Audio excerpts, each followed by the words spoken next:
हाँ दोस्तों, वो लास्ट वाले वीडियो में लास्ट में कुछ ग्लिच आ गया था, तो इसकी वजह से स्क्रीन बंद हो गई थी, तो फिर वीडियो हटाना पड़ा। मतलब उसको वहीं तक रोक दिया। उसके बाद नेक्स्ट वीडियो फिर मैंने सोचा कि 5 मिनट का अलग से शूट कर लेता हूँ, वो एडिटिंग में बहुत टाइम लगेगा। ठीक है, चलिए आ जाइए।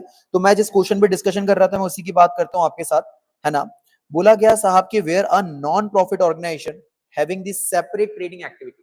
तो मैंने बताया कि अगर आपकी नॉट फॉर प्रॉफिट ऑर्गेनाइजेशन है और उसकी सेपरेट ट्रेडिंग एक्टिविटीज अगर चल रही है, तो उसमें क्या होता है, तो उसके अंदर ये होता है कि सर अगर आप कोई सेपरेट ट्रेडिंग एक्टिविटी करते हो तो उससे भी जो आपको बेनिफिट होता है, जब आप कंसोलिडेटेड स्टेटमेंट्स बनाते हो, एक स्टेटमेंट बनाते हो, तो आपको सबका बेनिफिट उठा के अपने इनकम एंड एक्सपेंडिचर में लेके आना पड़ता है।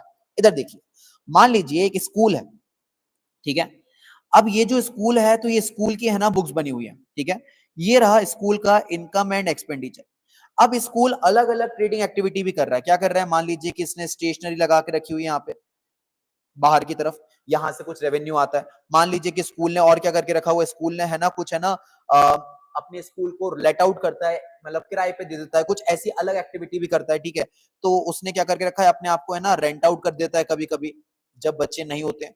तो अगर इन एक्टिविटीज से भी आपको पैसा आएगा, तो इस पैसे को भी आपको कहां शिफ्ट करना पड़ेगा, इनकम एंड एक्सपेंडिचर अकाउंट में, while we are preparing consolidated accounts. Consolidated account का मतलब होता है कि हम सारी चीजों को लेके एक खाता बनाएंगे कंसोलिडेट, जिसके अंदर सारी की सारा हमारा डेटा शो हो जाएगा। ओके, तो देखिए, not profit organisation trading activity, the profit and loss from the trading account shall be transfer to income and expenditure at the time of consolidation. अरे हाँ की ना, डन।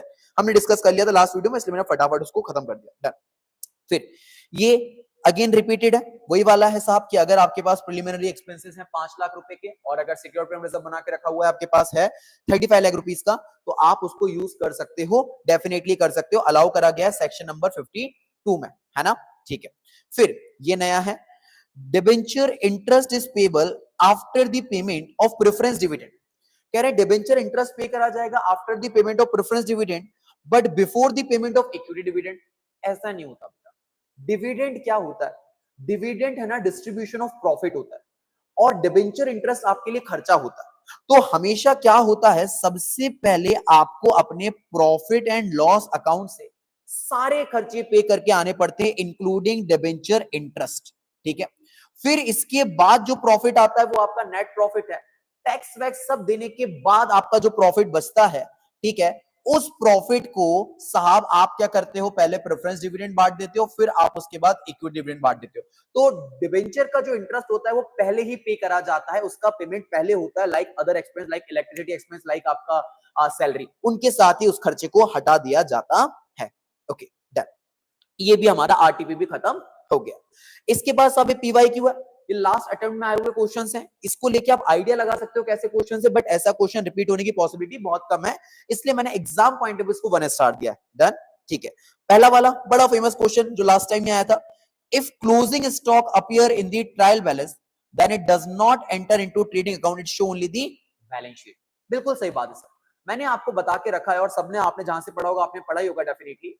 जब आप ट्रायल बैलेंस बना रहे, तो अगर ट्रायल बैलेंस में क्लोजिंग स्टॉक भी आ गया, तो इसका मतलब ये है कि ये जो क्लोजिंग स्टॉक है ना, ये अलग से थोड़ी आया है दोस्त, ये कहां से आया होगा, अरे हमारे पास कुछ ओपनिंग में स्टॉक था, कुछ हमने स्टॉक परचेज करके रखा, उसमें से जो सामान बच गया वही तो क्लोजिंग स्टॉक है। तो क्लोजिंग स्टॉक भी अगर ट्रायल बैलेंस में आ रहा है, ओपनिंग भी आ रहा है, परचेज भी आ रहा है, तो ये माना जाता है कि क्लोजिंग स्टॉक को एडजस्ट कर लिया जाता है। काय में से एडजस्ट कर लिया जाता है बच्चे, परचेज में से एडजस्ट कर लिया जाता है। तो ट्रेडिंग अकाउंट बनाते समय आप सिर्फ और सिर्फ ओपनिंग और परचेज को ही मेंशन करते हो, क्लोजिंग स्टॉक को मेंशन नहीं करते। बैलेंस शीट में जाके क्लोजिंग स्टॉक को सीधे मेंशन करा जाता है। डिटेल में आपने कॉन्सेप्ट को पढ़ के रखा होगा, तो ये आंसर ट्रू है ना।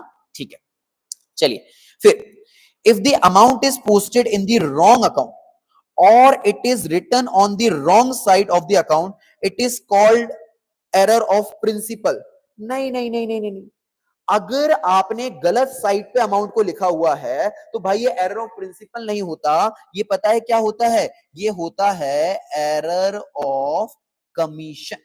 क्या होता है, एरर ऑफ कमीशन। तो ये एरर ऑफ कमीशन का एग्जांपल है, तो ये फॉल्स आएगा। अरे हाँ की ना, डन। तो अगर आपने रॉन्ग साइड ऑफ अकाउंट में लिख के रखा हुआ है तो ये एरर ऑफ कमीशन, ठीक है। Accounting standards can override the statue. क्या स्टैच्यू का मतलब होता है बेटा, लॉ। है ना। तो क्या अकाउंटिंग स्टैंडर्ड हमारे लॉ स्ट्रक्चर को, लीगल स्ट्रक्चर को ओवरराइड कर सकते हैं? बिल्कुल नहीं कर सकते बेटा। Legal structure is the supreme authority, law is the supreme authority, उसको ओवरराइड नहीं करा जा सकता। तो अकाउंटिंग स्टैंडर्ड उसको ओवरराइड नहीं कर सकते हैं, ठीक है, पक्का। तो ये भी फॉल्स हो जाएगा, डन डन।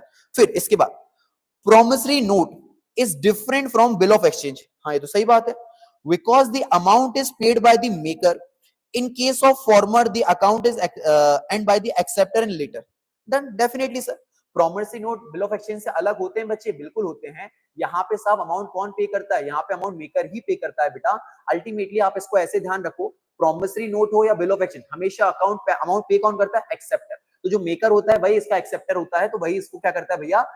पे करता है अमाउंट को, डन, ठीक है। तो ये भी ट्रू है, ये लास्ट अटेम्प्ट का आया हुआ क्वेश्चन है, ठीक है। All errors are rectified by means of journal entry, हाँ जितने भी रेक्टिफिकेशन होते हैं क्या वो जर्नल एंट्री से हो जाते हैं? डेफिनेटली जर्नल एंट्री से रेक्टिफिकेशन हो जाता है, और अगर जरूरत पड़ती है तो हम यहाँ पे सस्पेंस अकाउंट भी बनाते हैं, ठीक है, डन। तो ये भी ट्रू है, मैं इनको ज्यादा डिटेल में इसलिए डिस्कस नहीं कर रहा, लास्ट एग्जाम में आए हुए हैं, ठीक है। Revaluation account is also known as profit loss adjustment account, perfectly इसको प्रॉफिट लॉस एडजस्टमेंट अकाउंट बोला जाता है, ठीक है। तो ये पिछले 5 आपके जो क्वेश्चंस हैं इसको देख के आपको आइडिया लग जाए किस तरीके के क्वेश्चन एग्जामिनर पूछता आ रहा है, ठीक है। अगर मैं आपको एक मोटा मोटा आइडिया दूं तो मेरे हिसाब से क्या होता है, क्वेश्चन जो पूछे जाते हैं हमेशा उसमें रेक्टिफिकेशन ऑफ एरर और आपके कैपिटल और revenue expenditure, capital revenue received, इसके क्वेश्चन अक्सर होते हैं। इसके अलावा एक दो क्वेश्चन और कोई ना कोई से रहते हैं। तो ये ट्रू फॉल्स पे हमेशा होते ही होते हैं। जैसे एग्जाम को भी देखोगे तो इस एग्जाम के अंदर भी क्या था बच्चे, इस एग्जाम के अंदर भी ये हो गया हमारा रेक्टिफिकेशन ऑफ एरर का क्वेश्चन, ये भी हो गया रेक्टिफिकेशन ऑफ एरर का क्वेश्चन, ये दोनों रेक्टिफिकेशन ऑफ एरर के क्वेश्चन हो गया। और फिर इसके बाद इसके अंदर जरूर वाला क्वेश्चन नहीं है हमारा, कौन सा वाला, कैपिटल रेवेन्यू एक्सपेंडिचर वाला, जनरली वो भी होता ही होता है। तो ये आप मान सकते हो कि ये क्वेश्चन इसमें रहा करते हैं। अच्छा, एक और चीज मैंने यहाँ ऊपर ऑलरेडी मेंशन करा हुआ है, मैं आपको एक बार बता देता हूँ।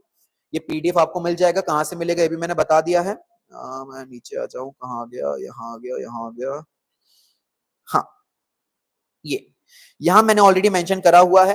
ट्रू फॉल्स लिखने पे आपको बेटा 1 मार्क्स मिलेगा, है ना, सही है कि गलत, और उसका रीजन लिखने में आपको 1 और मार्क मिलेगा। अब 1 मार्क के रीजन के लिए बेटा आप है ना पूरा का पूरा जनता दरबार मत भर देना, पूरे पन्ने मत भर देना, टाइमली लिखना, 2.5 लाइन 3 लाइन 3.5 लाइन बहुत है बेटा, इतना लिख दिया हमने बहुत है बेटा। तो इतना ही रीजन हमको मेंशन करना है, इससे ज्यादा रीजन मेंशन करने का जरूरत नहीं है। लैंग्वेज बहुत ज्यादा टेक्निकल लैंग्वेज का रिक्वायरमेंट नहीं है, आप थोड़ा नॉर्मल लैंग्वेज लिख सकते हो, कंस्ट्रक्टिव लैंग्वेज लिख सकते हो, काम चल जाएगा। चलिए आज का वीडियो यहीं पे खत्म करते हैं। Thank you so much for today, और मिलते हैं नेक्स्ट लेक्चर में। वहां मैं एक और अटेम्प्ट के आपके साथ पूरी के पूरे आरटीपी एमटीपी वगैरह के सारे एमसीक्यू डिस्कस करूंगा, ताकि पेपर के पहले हमारी एमसीक्यू की प्रिपरेशन दमदार हो जाए। चलिए thank you so much, tata bye bye, मिलते हैं नेक्स्ट लेक्चर में।